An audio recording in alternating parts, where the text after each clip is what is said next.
I want to share something that somewhat surprised me today. I looked up the word grace on Webster's online dictionary, expecting to find a very diluted definition, a definition that would come from the human standpoint and not God's. But I want to share with you what I found. Definition number 1, unmerited divine assistance given to humans for their regeneration or sanctification. Definition 2, a virtue coming from God. And 3, a state of sanctification enjoyed through divine assistance. I'm Pastor Rob, and you guessed it, we're going to be talking about grace. So why did these definitions surprise me so much? Because the world has tried so hard to take everything out of God's hands, limiting his authority and presence in this world. Yet you really can't define grace without him. There wouldn't be grace if it wasn't for him. Grace is his character, just like his benevolence, love, and mercy. If you took grace out of God's character, he wouldn't be God. It is in and through God's grace that he is willing to forgive us and bless us abundantly,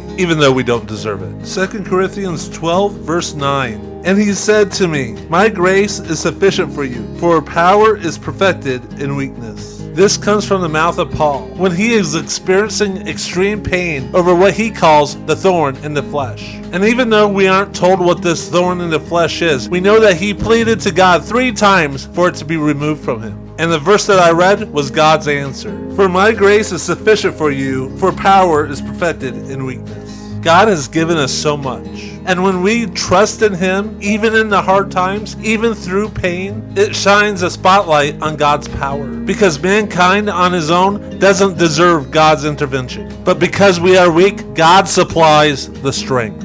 And it would be wrong for us just to apply this physically, but God gives us power emotionally, spiritually, and all the above. It is through God's grace that we're able to communicate with him through prayer. And there is immeasurable riches that come through God's grace. And grace isn't just found through our salvation. Grace extends through our salvation into what we call sanctification. That is us growing closer to God. And because God is gracious to us, we are to extend that grace to others. That means to be gracious with our words, not tearing down people just because. It means forgiving others and accepting their forgiveness, not holding on to grudges, holding tight bitterness that only affects us. And when you extend grace to those who do not deserve it, you display the very best of God. Therefore, let us draw near with confidence to the throne of grace, so that we may receive mercy and find grace to help us in times of need. Hebrews 4:16. I would like to take a moment and thank KIKO Radio for airing this Word of Hope by Central Heights Baptist Church, where we strive to love Jesus and be like your grandma's traditional church.